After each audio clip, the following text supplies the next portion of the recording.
देख रहे हैं इंडिया टीवी। आपके साथ मैं हूं मीनाक्षी जोशी। सुबह के 10 बजने वाले हैं। वक्त हो गया है दमदार 10 का। हमारे साथ स्टूडियो में अजीत द्विवेदी जी हैं, सचिन कुमार जी हैं। बहुत स्वागत आप दोनों का।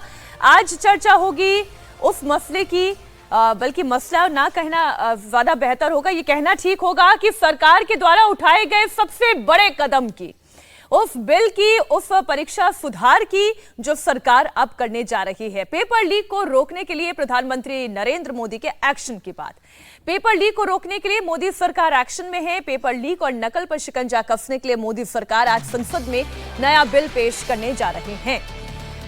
पहले से कई ज्यादा सख्त ये बिल होने जा रहा है। केंद्रीय मंत्री जितेंद्र सिंह आज लोकसभा में सार्वजनिक परीक्षा अनुचित साधनों की रोकथाम संशोधन विधेयक 2026 पेश करेंगे। बिल में 10 साल तक की सजा, 10 करोड़ तक का जुर्माने का प्रावधान, जांच एजेंसियों को 2 महीने के अंदर अंदर जांच पूरी करनी होगी। साथ ही मामले की सुनवाई भी फास्ट ट्रैक कोर्ट में होगी। इसका मतलब आप ये समझिए कि 3 महीने के अंदर अंदर फास्ट ट्रैक कोर्ट को फैसला भी सुनाना होगा। हाई कोर्ट में अपील के लिए 30 दिन का वक्त देने का प्रावधान है। साथ ही हाई कोर्ट को भी 3 महीने के अंदर अंदर अपना फैसला सुनाना होगा। लोकसभा में आपको ये जानकारी दे दें कि बिल पर करीब 8 से 10 घंटे तक की चर्चा होगी। चर्चा में एनडीए की ओर से युवा सांसद हिस्सा लेंगे। सारी परीक्षाओं को लीक प्रूफ बनाने के लिए प्रधानमंत्री मोदी ने नंदन नीलेकणी के नेतृत्व में टास्क फोर्स का गठन किया है। टास्क फोर्स में कौन कौन है, हाई पावर टास्क फोर्स का काम क्या है, इस पर हम सारी चर्चा करेंगे। लेकिन सबसे पहले आपको नए और पुराने कानून के बारे में बता देती हूं। उसके लिए आपको ले चलती हूं जरा बिग स्क्रीन पर, क्योंकि ये सवाल बहुत लोगों के मन में है कि कानून तो पहले भी था, तो अब ऐसा क्या हो गया। तो पहले प्रावधान आप देख ले, प्रावधान क्या क्या रखे गए हैं। फास्ट ट्रैक कोर्ट में सुनवाई होगी, 3 महीने के अंदर अंदर सुनवाई पूरी करनी होगी। पहला हिस्सा देखिए, 10 साल तक की सजा, 10 करोड़ तक का जुर्माना, 2 महीने में जांच पूरी। और जो बात 3 महीने की टाइमलाइन की है, तो 2 महीने के अंदर अंदर पुलिस को अपनी जांच करनी होगी। और फिर जो अगला महीना है, फिर आप इसमें हाई कोर्ट में जाते हैं। फास्ट ट्रैक कोर्ट में सुनवाई शुरू होगी और उसमें भी सुनवाई पूरी होने, जिसमें सजा के ऐलान तक की बात है, वो 3 महीने का टाइम है। उस टाइम फ्रेम में आपको काम पूरा करना होगा। अब सवाल यह है कि पहले भी तो कानून था, और हमने भी दमदार 10 में चर्चा की है कि भाई पहले भी तो कानून था और यही सरकार कानून लेकर आई, तो फिर से एक नए कानून को बनाने की जरूरत क्यों आन पड़ी। अब आप देखें, जो पिछला कानून था 2024 का, उसमें सजा का प्रावधान कितना था, 3 से 5 साल तक का प्रावधान था। लेकिन 26 का कानून यह कहता है कि मिनिमम 5 और मैक्सिमम 10 ईयर्स, 5 से 10 साल का प्रावधान रखा गया है। अब जुर्माने की भी बात करें तो जो पहला जुर्माना था 10 लाख का, इस बार उसे सीधा 10 करोड़ का जुर्माना कर दिया गया है। इसका मतलब ये कि इतना डर बैठा दिया जाए, पेपर लीक माफिया तंत्र की कमर तोड़ दी जाए कि एक बार जो पकड़ में आया उसके बाद फिर कभी वो गलती ना दोहराए। अच्छा, सेंट्रल इन्वेस्टिगेटिव एजेंसी 2024 के तहत इस मामले की जांच करी थी, लेकिन 26 का कानून ये कहता है कि स्पेशल टास्क फोर्स है जिसे 2 महीने के अंदर अपना काम पूरा करना होगा। ये समय सीमा जो पिछले कानून के तहत कोई तय ही नहीं थी, जांच चले जा रही है। कई बार अपराधी जो है, क्योंकि दोष सिद्ध नहीं हो पाता है, बेल पर है, आजाद हो गया, अब 3 महीने के अंदर अंदर जांच भी पूरी करनी होगी और सजा का ऐलान भी करना होगा। अब इसके अलावा देखिए, सर्विस प्रोवाइडर फर्म, उनके लिए सजा का क्या प्रावधान है। 24 का कानून यह कहता था कि 1 करोड़ का जुर्माना, एग्जामिनेशन की कॉस्ट की वसूली और 4 साल तक के लिए ब्लैक लिस्टेड। लेकिन नया कानून यह कहता है कि 5 करोड़ का जुर्माना, एग्जाम कॉस्ट की वसूली और 8 साल तक के लिए ब्लैक लिस्ट कर दिया जाएगा। ये कुछ इंपॉर्टेंट बातें हैं जो इस पूरे मामले को लेकर है। अब इसे जरा डिस्कशन के प्लेटफॉर्म पर हम ले आते हैं। दरअसल आप यूं कहें, अजीत जी की सरकार शिक्षा परीक्षा तंत्र में सुधार के लिए जो सबसे एग्रेसिव, सबसे आक्रामक और सबसे डिसाइसिव कदम अगर सरकार कोई उठा सकती है, तो एक्चुअली वो अब उठाते हुए दिखाई दे रही है। बिल्कुल, ये बात ठीक है। इसके पहले जो कानून बना था, वो कानून 2024 में बना, फरवरी में, हमको जहाँ तक ध्यान आ रहा है बजट सत्र में पेश किया गया था उसको, और उसी में वो पास भी हुआ था, जून में लागू भी हो गया था। लेकिन उसी साल फिर नीट यूजी का पेपर लीक हो गया और कई जगह परीक्षा केंद्र मैनेज होने की खबरें आई। तो ये 24 में ही हो गया दोनों चीज, जब कानून बना उसके बाद ये हो गई। तो तभी से ये लग रहा था कि उस कानून में कुछ बेसिक चीजों को बदलने की जरूरत है, कुछ और ऐसी चीजें ऐड करने की जरूरत है जिनसे उसको ज्यादा सख्त बनाया जाए और इस पर रोक लगाई जाए। तो अब वो चीजें ऐड की गई हैं इस 2026 का जो अब आज पेश होगा, जिस पर चर्चा होकर के उसको कानून बनाया जाएगा। तो वो एक पहलू है पेपर लीक से जुड़ा हुआ है, पेपर लीक रोकने के लिए।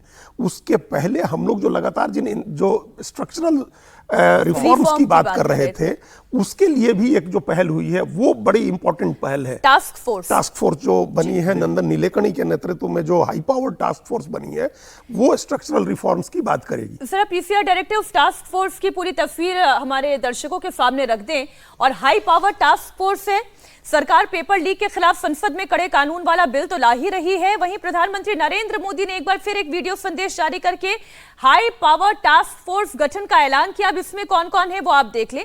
नंदन नीलेकणी की अगुवाई में 6 सदस्यों वाली ये कमेटी है जो सरकार को पेपर लीक रोकने के सुझाव देगी, साथ ही परीक्षा में पारदर्शिता के तरीके बताएगी। इसमें नंदन नीलेकणी हैं, वो मुखिया हैं, इसके अलावा आईआईटी मद्रास के डायरेक्टर, पूर्व शिक्षा सचिव, लॉजिस्टिक एक्सपर्ट, ये तमाम इंपॉर्टेंट नाम इसमें शामिल है, जिसमें इसरो के पूर्व चेयरमैन का भी नाम, एस सोमनाथ का नाम, और तपन टेका जो कि आईबी हेड रह चुके हैं, उनका भी नाम शामिल है। बिल्कुल। तो ये कमेटी ओवरऑल एक बड़ी कॉम्प्रिहेंसिव सी कमेटी है। अलग अलग तरह के वेरिड एक्सपीरियंस वाले लोग हैं, एजुकेशन के एक्सपीरियंस के लोग हैं, लॉजिस्टिक्स के, जो इंटेलिजेंस के लोग हैं, और जो एजुकेशन से जुड़े लोग हैं। ये इनका एक्सपीरियंस इसमें कैसे काम आएगा, ये देखिए। जो आईआईटी मद्रास है, जो जेई की परीक्षा होती है एडवांस की, वो कोई ना कोई आईआईटी कंडक्ट करता है, और आज तक देखिए कितना स्मूथली वो हर बार परीक्षा होती है, उसमें भी लाखों छात्र अपियर होते हैं। तो उन सब के एक्सपीरियंस इसमें इस काम आएगा। और सरकार की इस बात का ध्यान रखिए, इस बात के लिए कई लोग आलोचना भी कर रहे हैं, लेकिन कोई पूर्वाग्रह सरकार ने नहीं दिखाया नंदन नीलेकणी को चुनने में। वो कांग्रेस पार्टी के नेता हैं, वो कांग्रेस पार्टी के नेता हैं, कांग्रेस पार्टी के टिकट पर 2014 का चुनाव लड़े थे।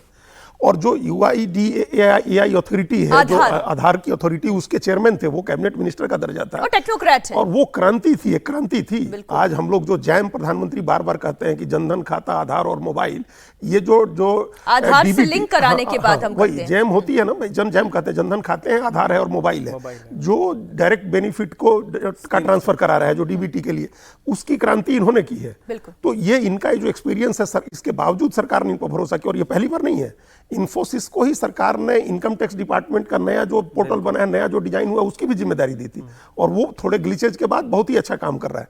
तो इनका जो एक्सपीरियंस है, सरकार ने कोई पूर्वाग्रह नहीं दिखाया, और ये नाम इतना बड़ा है कि जो भरोसा, जिस भरोसे की कमी हम लोग कह रहे थे कि परीक्षा में थी, वो भरोसे की कमी दूर होगी। नौजवान पीढ़ी को भी ये भरोसा होगा कि एक ऐसा व्यक्ति आ रहा है जिसने अपने दम पर एक इतना बड़ा एम्पायर खड़ा किया और टेक्नोलॉजी में इतना बड़ा नाम किया। और हर नाम जो आप इस टास्क फोर्स में देख रहे हैं, हर नाम बहुत महत्वपूर्ण है और अपने अपने क्षेत्र के वो महारथी हैं। पेपर लीक को लेकर प्रधानमंत्री नरेंद्र मोदी ने तीसरी बार वीडियो जारी किया, और इस बार उन्होंने अपने वीडियो में क्या कहा वो आप सुनिए। फ्रेंड्स, विद्यार्थियों के भविष्य के लिए भारत सरकार लगातार अनेकविध कदम उठा रही है।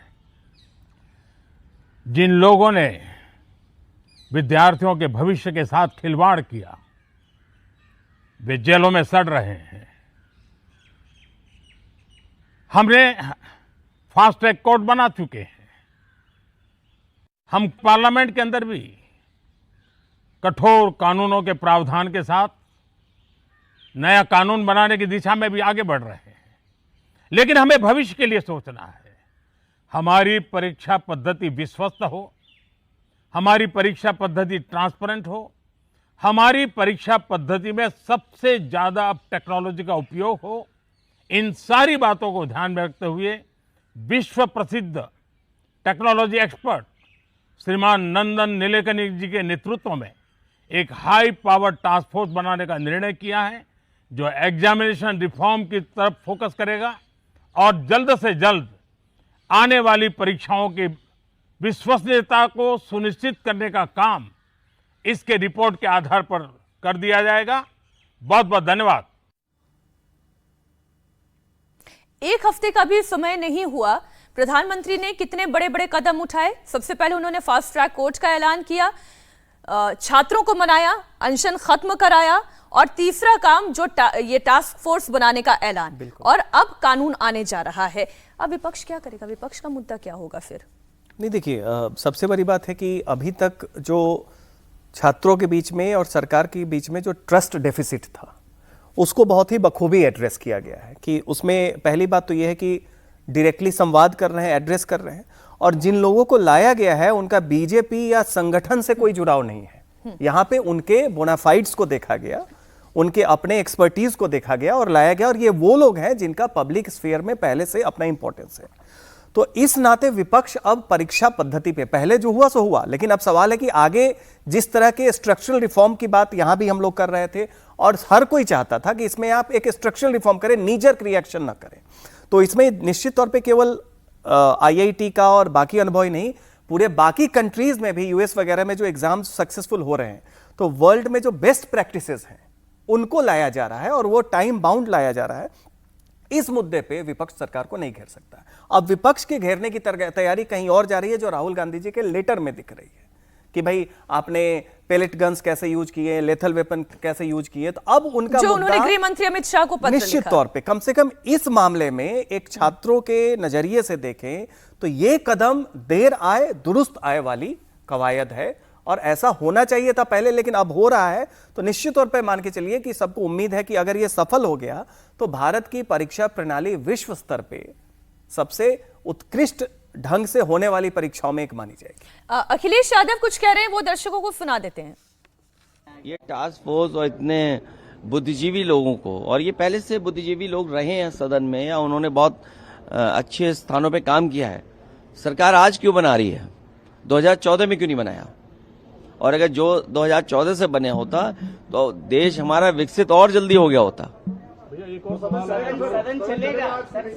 अभी इंडिया गठबंधन के लीडर्स की बैठक है, मेरी जानकारी में नहीं आया है अभी बैठक के बाद आपको बता देंगे। एक और सवाल है, असदुद्दीन ओवैसी कह रहे हैं कि समाजवादी पार्टी दरवाजा खोले उनके लिए उत्तर प्रदेश में, वो आना चाहते हैं, बाद में पछताए नहीं। आप दरवाजा नहीं खोल रहे हैं? क्या चीज? बाद में देखिए, किसी से उलझो मत, किसी से उलझो मत, किसी से उलझने की जरूरत नहीं है। जो रास्ता हम लोग चल करके आ रहे हैं उसी रास्ते पे चलेंगे। पीडीए, सामाजिक न्याय के राज की स्थापना, संविधान के तहत हक और सम्मान दिलाना, उसी रास्ते पे हम लोग चलेंगे। और अभी बीजेपी को हराया भी हम लोगों ने। अभी जो गठबंधन है, जिस गठबंधन में हम सब लोग हैं, अभी तो बीजेपी को हराया, और कितनी महत्वपूर्ण सीटें हराई हैं। अब क्या बोल रहे हैं अखिलेश यादव, किसी से उलझो मत, लेकिन मैं ये पूछ रही हूं तो फिर आप सुलझ भी तो नहीं रहे हैं। और ये बात बिल्कुल ठीक है, काल करे सो आज कर, आज करे सो अब, ये बात बिल्कुल ठीक है। लेकिन फिर आप चले जाइए यूपीए सरकार के दौरान भी, तब भी पेपर लीक होते थे।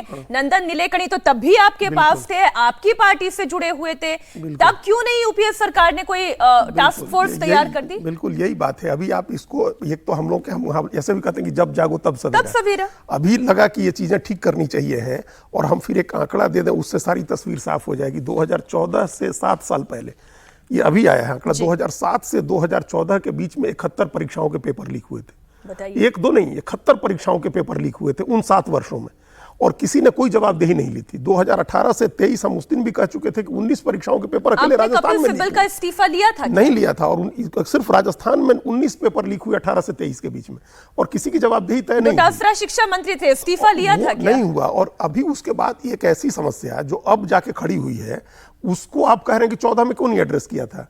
देखिए, उस समय एक अखिल भारतीय परीक्षा नहीं होती थी। जब अखिल भारतीय परीक्षा शुरू हुई 2017 में एनटीए का गठन हुआ है, और एनटीए की जो कमियां हैं उसको दूर करने का काम 2014 में करते। जाकर के कैसे करते? जब जो समस्या थी ही नहीं उसको सुलझाते पहले। तो ये क्या है कि आप आए, आपको विरोध में कुछ कहना है। देखिए, ये जो अटल बिहारी वाजपेयी की कविता थी ना कि छोटे मन से कोई बड़ा नहीं होता, तो ये आप बड़े नहीं हो सकते हैं इससे।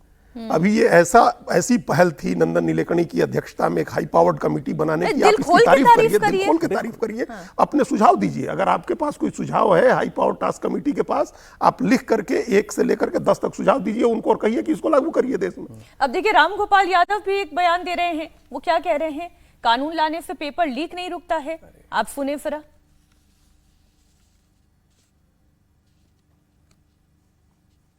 बिल से पेपर लीक रुक जाएगा? कठोर दंड की व्यवस्था 302 में है हत्या की आजीवन कारावास या फांसी कभी रुकी? कानून से नहीं रुक सकता है। पेपर लीक होता है या तो पेपर बनाने वाला, या जहाँ पेपर छपता है, या कुछ बहुत महत्वपूर्ण कोचिंग सेंटर्स जिनकी पहुँच बहुत है, वो सेटिंग उनकी होती है, वहाँ से लीक होता है। चाहे जितना आप कानून बना लीजिए, थोड़ी देर रुकता है।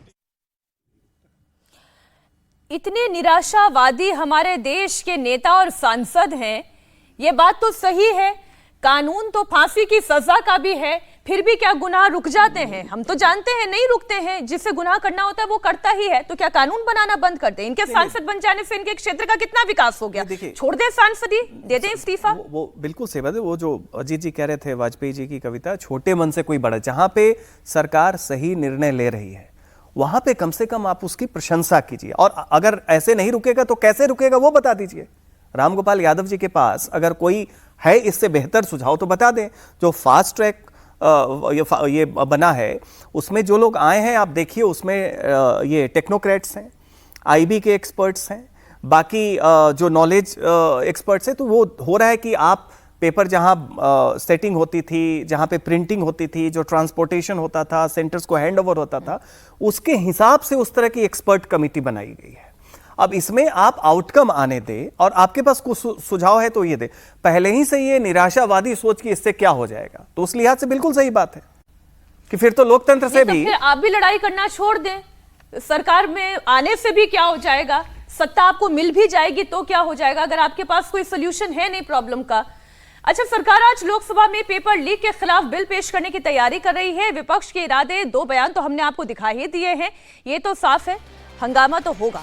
बड़ी खबर यह है कि संसद की कार्रवाई शुरू होने से पहले विपक्षी दल की मीटिंग हो रही है और मीटिंग में आगे की रणनीति पर मंथन किया जा रहा है। विपक्ष आज सदन में 20 जुलाई को हुई हिंसा और प्रदर्शनकारियों पर पैलेट गन के इस्तेमाल का मुद्दा उठाने की तैयारी कर रहा है। इसे लेकर कांग्रेस, टीएमसी, डीएमके और लेफ्ट की तरफ से स्थगन प्रस्ताव का नोटिस दिया गया है।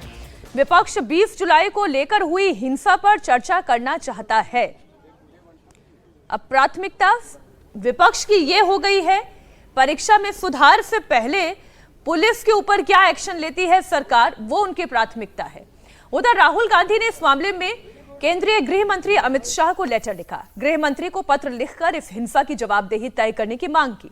लेटर में राहुल गांधी ने 2 सवाल पूछे हैं। पहला सवाल तो यह है कि छात्रों पर पैलेट गन के इस्तेमाल की इजाजत किसने दी? दूसरा, सादे कपड़ों में लाठी चलाने वाले कौन थे? प्रश्न उनके वाजिब हैं, लेकिन क्या इस वक्त इन प्रश्नों से पहले इस बिल पर चर्चा नहीं होनी चाहिए? देखिए, ये या विपक्ष के हाथ का एक मुद्दा है, वो अपने मुद्दे को कैसे ना भुनाएं? बिल्कुल, ये एक मुद्दा उनके पास है और ये इन लोगों से बहुत पहले हम लोग यहीं चर्चा में ये सवाल उठा चुके हैं कि सादे कपड़े में जो लोग थे, जो लाठी चला रहे थे, महिलाओं के साथ अभद्रता हुई है, उसकी जांच कराएगी पुलिस। और आप देखिए, ये इसमें ये कोई इस बात का जिक्र नहीं करता है कि सीआरपीएफ ने जांच ऑलरेडी शुरू करा दी है।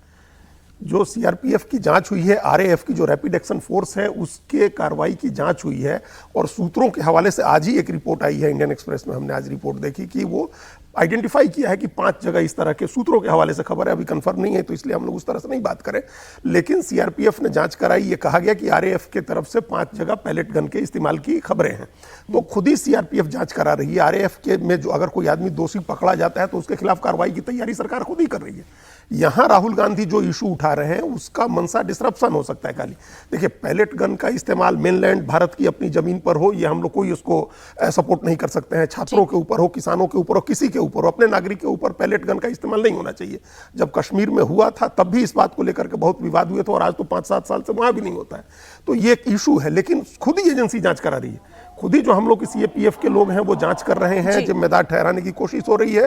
तो आप उनकी जांच तक भी रुकना नहीं चाहते? आप जांच तक नहीं रुकना चाह रहे। आपको लग रहा है कि अब आंदोलन तो खत्म हो गया, युवाओं को क्रेडिट मिल गया, आपको कुछ उसका क्रेडिट नहीं मिला, तो अब आप एक नया इशू ले आकर डिसरप्शन। सर, आजकल जेंसी एक लिंगो है, वो मेरा बड़ा फेवरेट हो गया है, फोमो।